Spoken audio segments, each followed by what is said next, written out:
안녕하세요. 전라도 아침TV 하경숙입니다. 20일 윤석열 대통령 1심 내란 재판에 대한 판결이 있었잖아요. 우리는 공소기각이나 무죄가 당연한 걸로 알고 있었습니다. 하지만 레거시 미디어와 좌파들은 사형만 주장했습니다. 그런데 어떻게 됐습니까? 결론은 무기징역이었습니다. 무기징역이어서 우리는 우리대로 화가 나서 견딜 수가 없었고, 좌파들은 좌파들대로 화가 나서 견딜 수가 없는 선택을 지기현은 했습니다. 왜 그렇게 했을까요?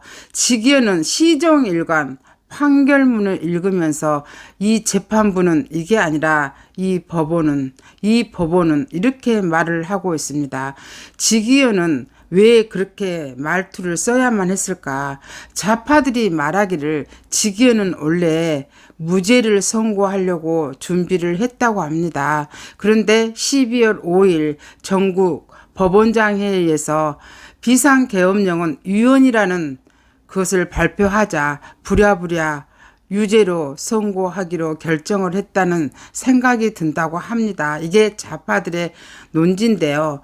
좌파들은 왜 같은 내용을 보고 다르게 생각할까? 인간은 누구나 다 생각은 자유고 받아들인 건 자유지만 진실은 하나입니다. 우리가 봤을 때 곽종근이가 진실을 말한 게 아니라 계속 말할 때도 인원 했다고 지기들도 틀어줍니다. 근데 그게 어떻게 의원으로 바뀝니까? 인원을 끌어내라. 이것은 인원을 끌어내라. 군인들이 흔히 쓰는 단어였습니다. 그런데 어떻게 그 말이 진실이라고 받아들였을까?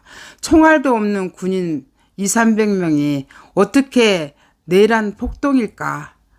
국헌 문란일까? 너무나 의아하지 않습니까? 하지만 좌파들은 한쪽 눈을 감고 한쪽만 보기 때문에 이런 현상이 일어난다, 이런 생각을 해봤습니다.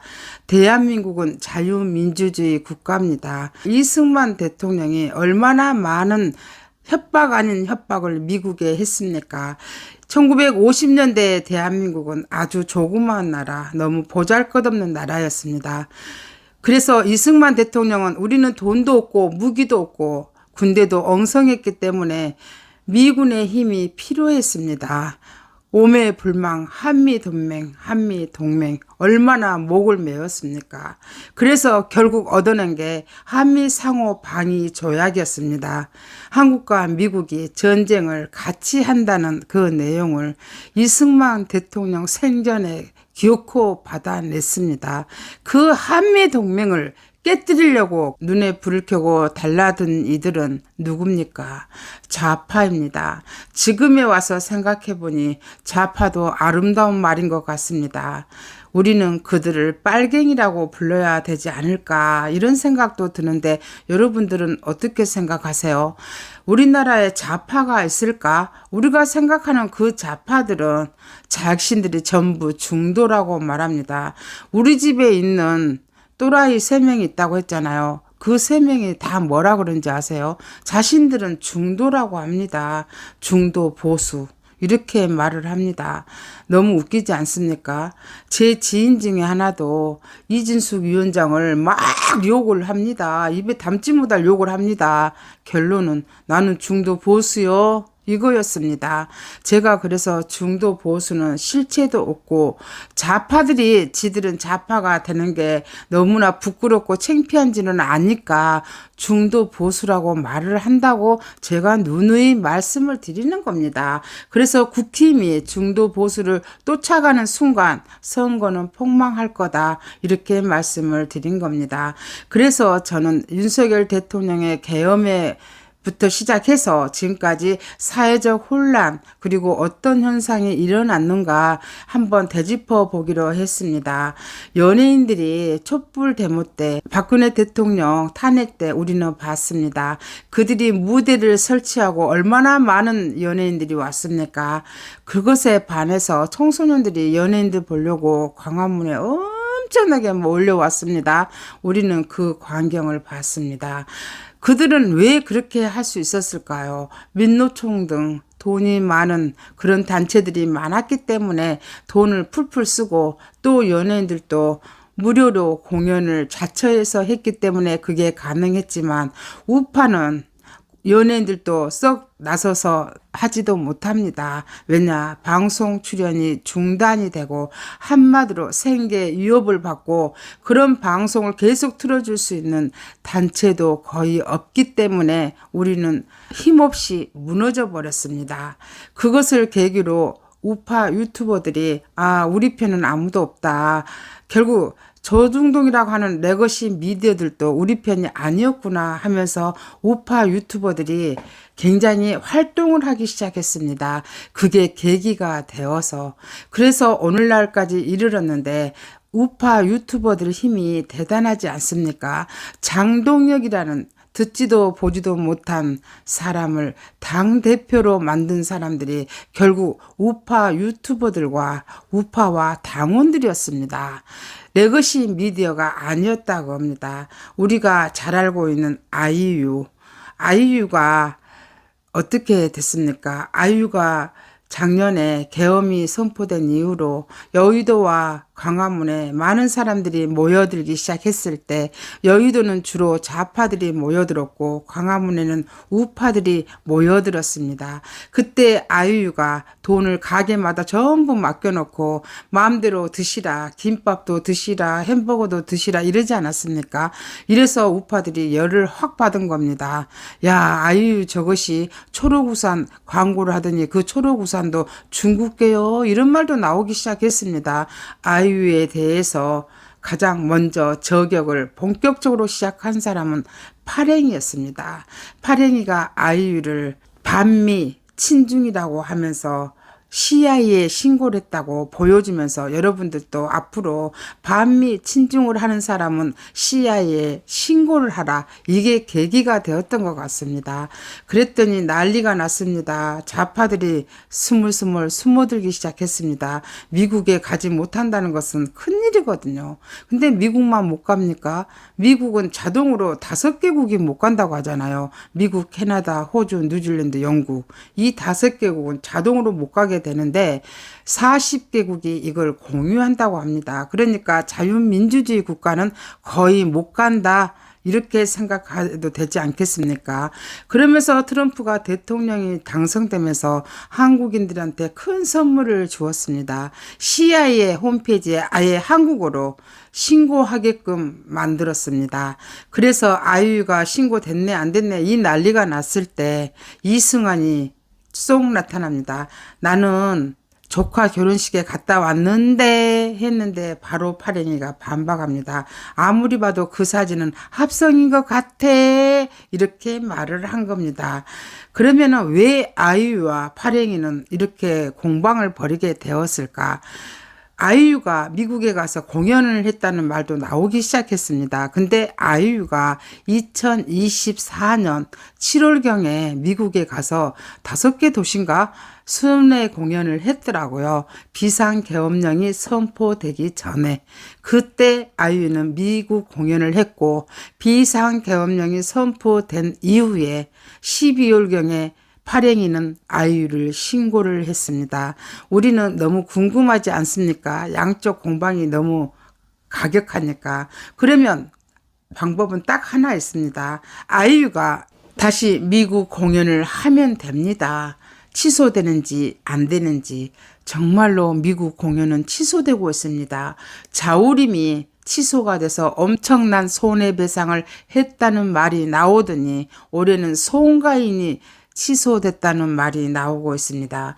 그러니까 연예인들이 스멀스멀 숨기 시작하고, 왜 현직에 있는 대통령이, 그것도 2년 반밖에 안 된 대통령이 비상계엄령을 선포했을까? 많은 사람들이 의아했고, 많은 사람들은 궁금해했고, 또 많은 사람들은 욕을 했습니다. 저는 속으로 엄청 좋았다고 말씀드렸습니다. 그랬는데 비상계엄령은 이게 갑자기 내란으로 둔갑하더니 탄핵으로 이어졌습니다. 이 주동자는 거시기도 아니고 민주당도 아닙니다. 결국 국민의힘 당대표로 있었던 한동훈 쪽제비 온이었다고 합니다. 쪽제비 온이 탄핵을 시키는데 앞장섰습니다. 대통령이 2주만 기다려 달라고 부탁을 했음에도 불구하고 쪽제비는 기다리지 않고 교코 탄핵을 시켜버렸습니다. 그 다음 목표는 지가 대통령 되는 거였습니다. 정말로 쪽제비 오는 한덕수를 불러서 윤석열 대통령 직무 정지를 선언하면서 한덕수와 지가 공동으로 운영하겠다고 발표를 했습니다. 여기에 거시기가 발끈하고 나섰고 미국 대사관에서 발끈했습니다. 우리는 전쟁이 일어나면 누구하고 의논하냐? 이렇게 나서니까 한동훈이가 쏙 들어갔습니다. 한동훈이 반역, 부채질은 눈뜨고 볼 수 없을 정도로 심했습니다. 작년 2025년은 너무너무 암울했습니다. 대통령은 탄핵이 아니라 아예 절차상의 문제가 있었기 때문에 이거는 처음부터 탄핵이 돼서는 안 된다는 생각이 있었는데 문영배 등 역적들이 탄핵을 시켰습니다. 탄핵 소추 원인은 내란죄였는데 내란죄를 쏙 빼고 탄핵을 시켜버렸습니다. 그런데 이번에 우리가 알아야 될 것은 지기현 판사의 판결문입니다. 지기현 판사는 좌파들이 말하길 처음에는 무죄를 썼다가 나중에 그거를 지운 흔적이 많다. 그게 12월 5일 전국 법원장 회의에서 비상계엄은 위헌이라고 했기 때문이다. 이 말을 했지 않았습니까? 근데 지기현 판사는 뭘 알고 읽었을까요? 많은 사람들이 찰스 1세에 대해서 말이 많았습니다. 왜 찰스 1세에 1600년경의 사람이 쏙 나와서 결국은 그 말을 했을까? 저는 얘기를 해야 했습니다. 처음에는 찰스 1세가 뭐지? 이랬습니다. 그러면은 왜 찰스 1세가 문제가 될까? 찰스 1세가 국왕이라면 왕정국가잖아요. 영국입니다. 크롬웰은 청교도였다고 합니다. 지금의 성공회라고 하거든요. 근데 그 크롬웰이 찰스 1세를 단두대에 세워서 처형을 했다고 하거든요. 그거를 인용한 지기현 판사는 그 다음 이야기는 몰랐을까요? 저는 섬뜩했습니다. 크롬웰이 찰스 1세를 처형하고 16년을 집권을 했는데 갑자기 크롬웰이 사망을 했습니다. 그러면서 찰스 1세의 아들인 찰스 2세가 프랑스의 망명정부를 갖추고 있었는데 다시 영국으로 와서 왕정 국가를 다시 세우면서 제일 먼저 자기 아버지 찰스 1세를 처형한 사람을 그대로 처형을 했다고 합니다. 자기 아버지 찰스 1세의 재판에 관여했던 재판관들이 59명이었다고 하는데요. 그 59명 중에 생존자는 31명이었다고 합니다. 그 31명한테 보복을 했는데요. 12명은 교수형, 다시 말해서 사형을 시켰고 19명은 종신형을 받았습니다. 그리고 이미 죽은 사람은 부관 참시를 했다고 합니다. 이 잔인한 보복을 당했는데 그러면 지기현 판사는 찰스 1세가 단두대에서 처형당한 것만 알고 그 찰스 1세를 처형을 했던 재판관들 59명에 대해서는 몰랐단 말입니까? 윤석열 대통령한테 죄를 뒤집어 씌운 자, 그들은 결국 찰스 1세가 보복을 했던 그런 죄를 당하지 않을까? 여러분들 그런 생각이 안 드십니까?